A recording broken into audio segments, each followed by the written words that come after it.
Muy buenas tardes para todos y sean ustedes bienvenidos a su canal de filosofía.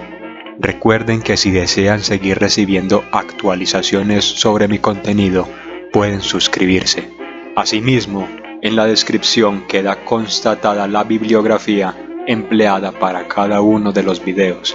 También en la descripción o en el primer comentario les dejo mis enlaces a los perfiles académicos. El día de hoy nos vamos a reunir alrededor de la historia de los Estados Unidos. Vamos a dividir este pequeño documental que les he preparado con mucho cariño en dos partes. En la primera instancia vamos a ahondar de una manera profunda dentro de los rasgos característicos propios de la historia de esta nación desde la Declaración de Independencia. En segunda instancia, vamos a comprender por qué hasta el día de hoy celebramos el 1 de mayo como conmemoración de los trabajadores del mundo, teniendo como un punto coyuntural a los mártires de Chicago y a la masacre de Haymarket.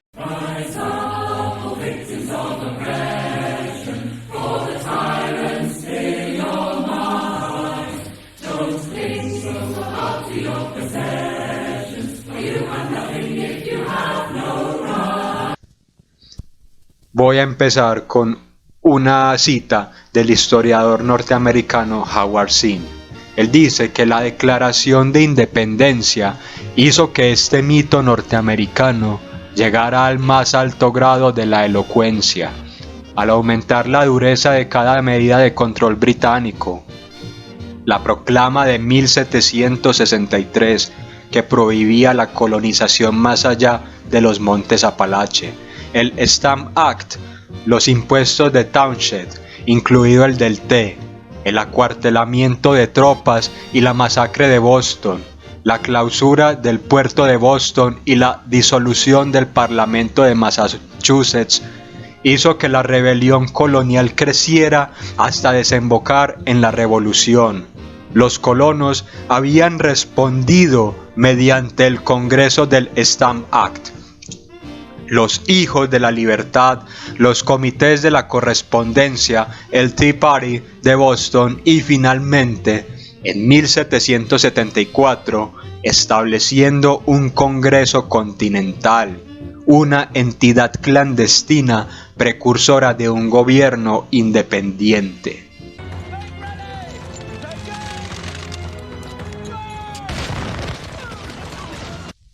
Los ideales de esta nación entonces emergieron sobre la base fundamental de la libertad individual, la libertad de empresa, la libertad de empleo, la libertad de prensa y de culto, todo ello con una raigambre dentro del derecho natural, derecho que consideraba que la dignidad del ser humano era y es inalienable.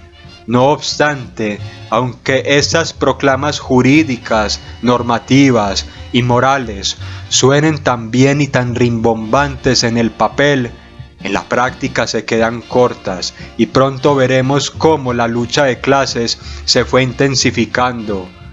El derecho individual se tornó como derecho a explotar. El derecho laboral únicamente se tornó como el derecho a elegir cómo ser explotado.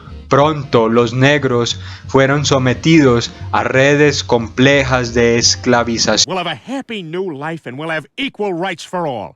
Except blacks, Asians, Hispanics, Jews, gays, women, Muslims, everybody who's not a white man. Engels decía, Estados Unidos es el país burgués por excelencia, un país rico, vasto, en expansión, con instituciones puramente burguesas, sin rasgo de remanentes feudales o de tradiciones monárquicas y sin privilegios hereditarios permanentes. En el siglo XVIII, de hecho, un viajero decía que un hombre medianamente rico de las colonias norteamericanas podía comer más carne de res que la mismísima duquesa de Kent en las Islas Británicas. Este país en expansión tenía mucha tierra para cultivar, para estos colonos que iban con el sueño americano. No obstante, el capitalismo norteamericano no estaba exento de las crisis regulares del modo de producción, crisis que acarrearían en empobrecimiento, drásticos cortes de los medios para salvaguardar la subsistencia, desempleo, etc. Asimismo, los Estados Unidos no se eximieron de las inminentes contradicciones de clase. La gran facilidad de adquirir tierras libres para la explotación también empujó a una masa campesina y a los esclavos a vivir en condiciones inhumanas. Marx escribía: la economía capitalista y la correspondiente esclavización de la mano de obra se ha desarrollado más rápido y más vergonzosamente que en cualquier otro lugar del mundo.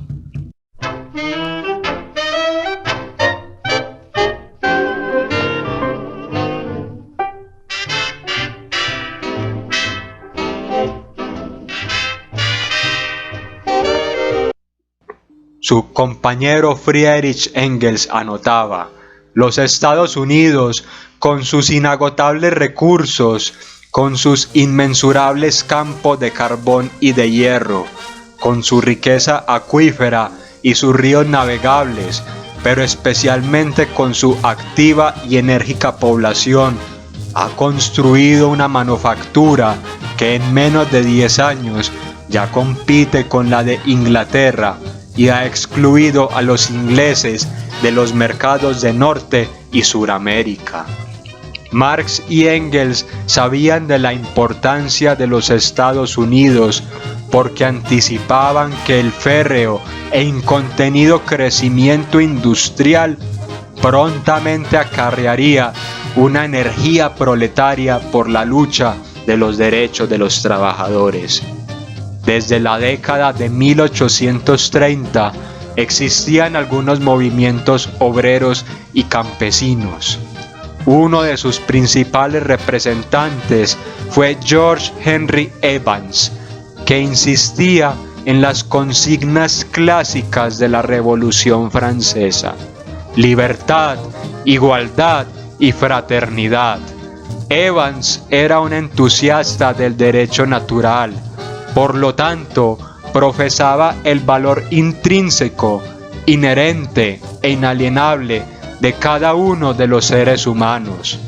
Abogó desde su radicalismo republicano por la vivienda digna y gratuita para los jornaleros y colonos del oeste, además de pelear por la restricción de la propiedad individual para evitar los latifundios. Entre otras cosas, el Partido Demócrata en el año de 1848 propuso una reforma que Marx resumió de esta manera, abro comillas: disposición por ley de la tierra pública. La tierra solo puede ser vendida a individuos, garantía de tierras inalienables para los colonos, protección para el trabajo en contra de la rapacidad del capital, no privilegios bancarios para grupos o entidades privadas. No obstante, en 1848 ganó el candidato republicano y poseedor de esclavos en Luisiana, Zachary Taylor, quien fuese un héroe de la guerra contra México.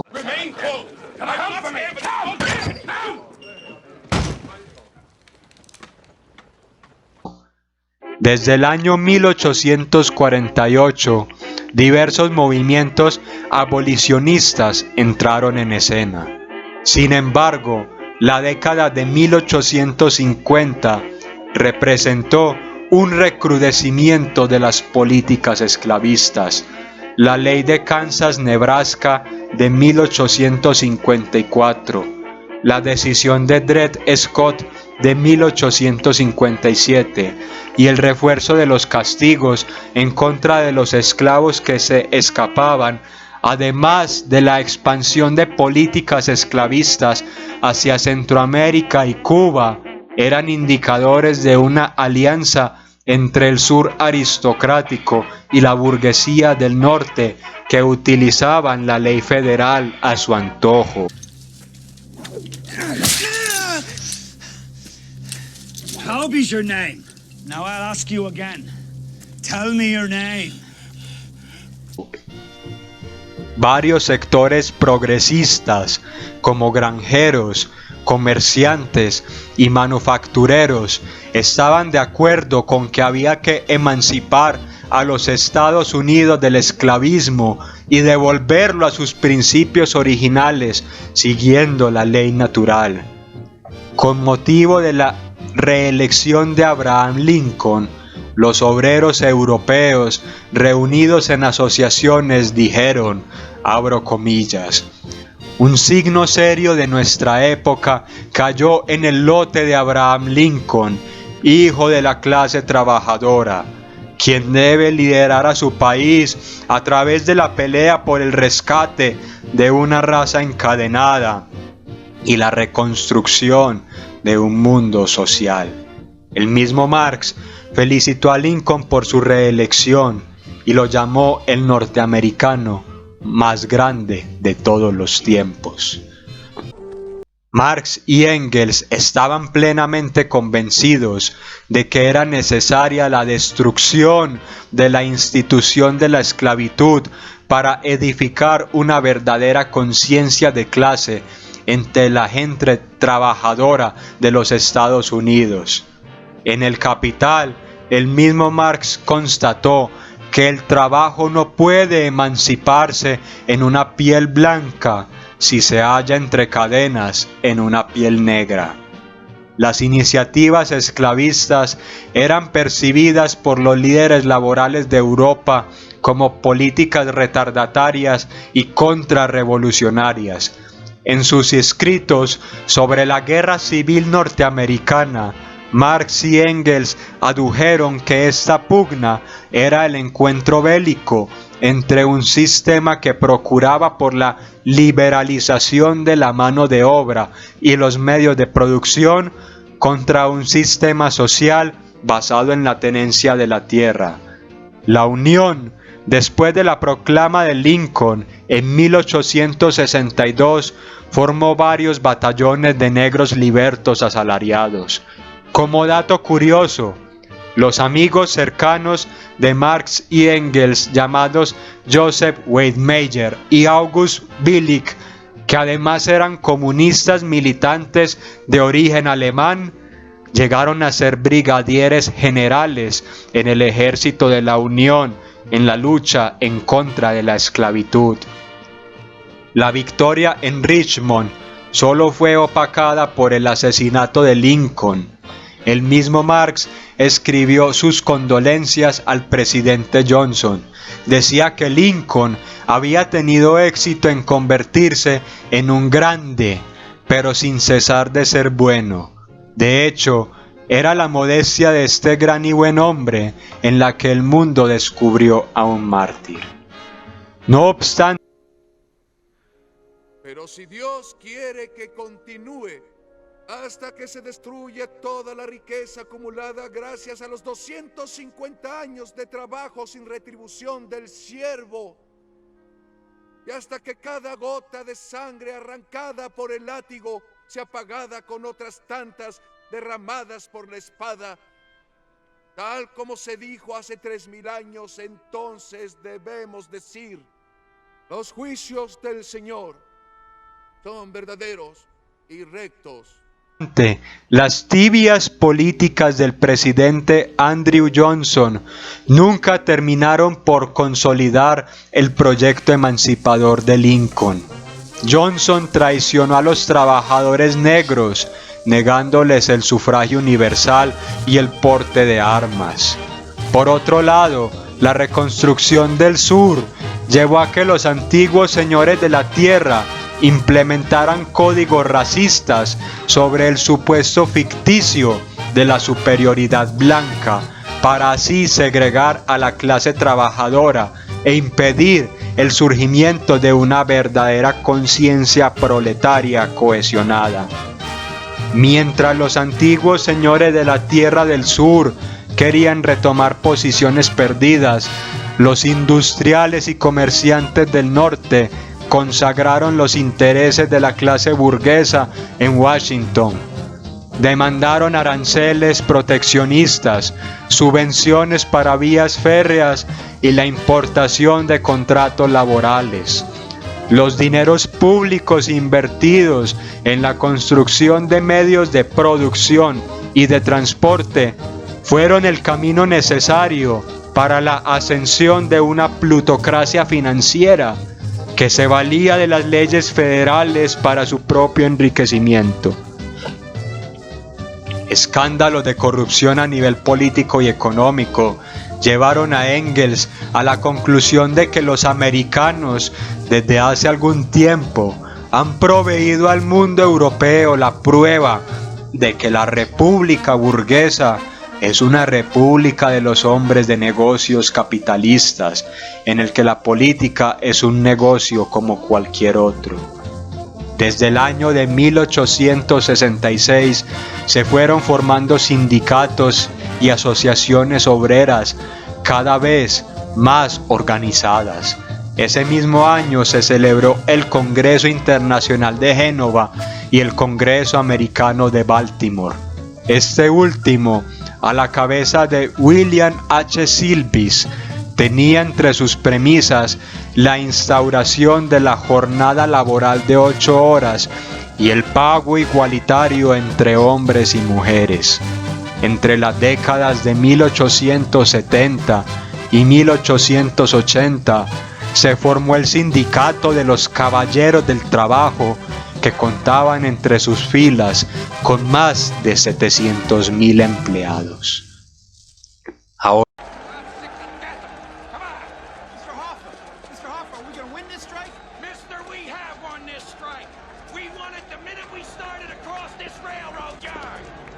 vamos a pasar a analizar los hechos ocurridos el 1 de mayo en Chicago.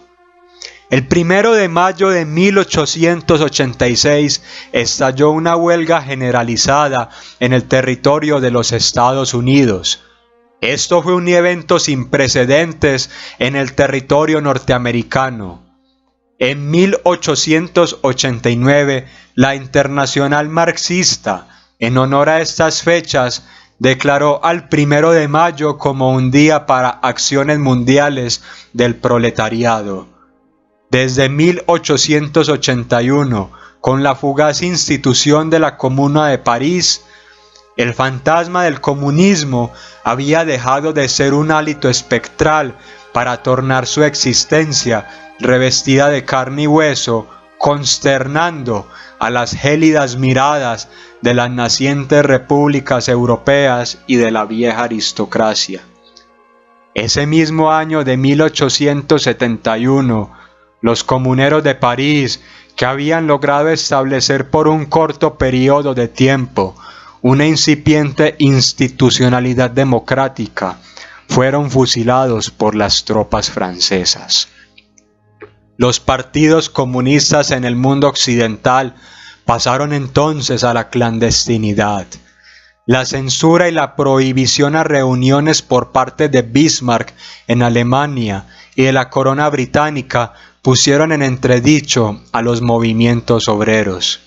Los sonidos estridentes de la lucha de clases arreciaron desde el otro lado del Atlántico, al borde de las llanuras norteamericanas. Chicago, un crudo pueblo en miras del crecimiento industrial, fue el foco de las rebeliones urbanas que no tenían precedentes, a pesar de que este territorio pareciese ser el límite entre la barbarie y la civilización. Si bien Chicago emergió de las entrañas del suelo americano, sus trabajadores provenían de la vieja Europa, pues llegaron allí arrastrados por el funcionamiento del sistema mundial hacia los límites periféricos de una ciudad en proceso de industrialización. En el proletariado de Chicago hervía la sangre de una ancestralidad arraigada en Alemania, Polonia, Bohemia, Rusia e Irlanda. Muchos eran campesinos analfabetos, pero más que todo y en gran medida los trabajadores alemanes habían tenido contacto con la experiencia de la lucha de clases y eran profundamente hostiles al orden mundial dominante.